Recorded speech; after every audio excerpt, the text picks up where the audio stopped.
From AccuWeather.com, this is AccuWeather Daily, a brief host-read article. It's weather news in a nutshell. Well, if you happen to be a NASCAR fan, you are undoubtedly excited about kicking off the new season with the annual running of the Daytona 500 on Sunday. But a storm traveling eastward from northern Texas to the Carolinas through Sunday evening could possibly bring some rain to Florida and may impact the race. Now, it's going to be a close call, but there is the potential for severe weather in some of those locations in Florida, Georgia, South Carolina, Louisiana, Texas. Now, more than a dozen states from the plains to the Gulf and the South Atlantic coasts will receive a much-needed soaking from this particular storm. Soil conditions vary dramatically from county to county across the million-square-mile zone of the south central and southeastern U.S.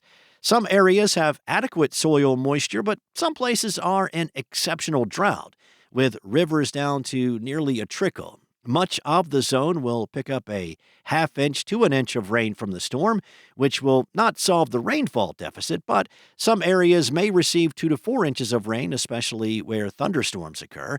It is in these pockets where flash urban and poor drainage area flooding could occur. The AccuWeather local storm max rainfall for this event is 6 inches.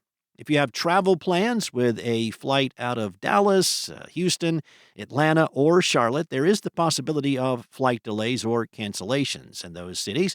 On Saturday, thunderstorms will form west of Interstate 35 in Texas, then locally become severe as they move eastward across the I-35 corridor and continue toward near I-55 in Louisiana and Mississippi later Saturday night.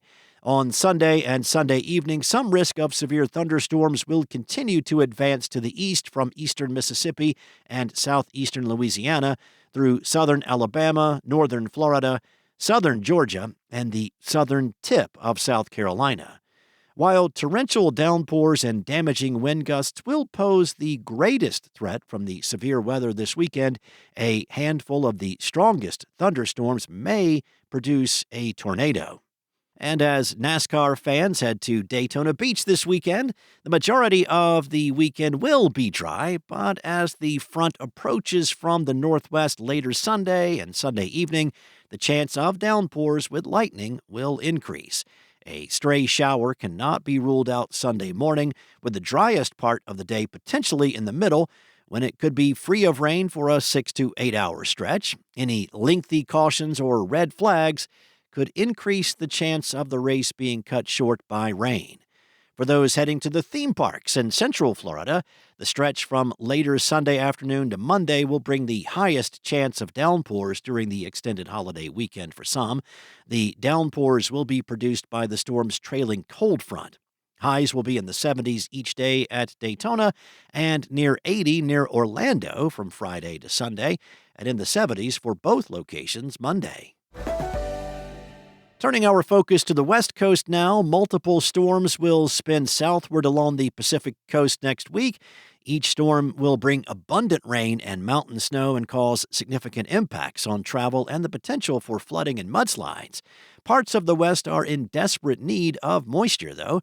A several-day break will follow this week's storm along the Pacific coast as its snow and rain shift eastward, eventually affecting the south central and southeastern regions of the nation with drenching rain and thunderstorms.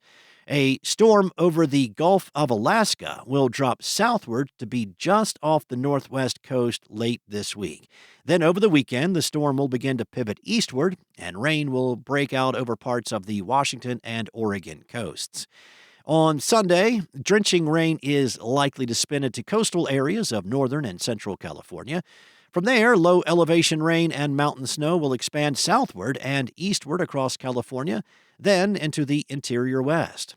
Multiple rounds of rain and mountain snow are likely from this storm in the west as it hovers along the California coast during the first half of the week before shifting inland.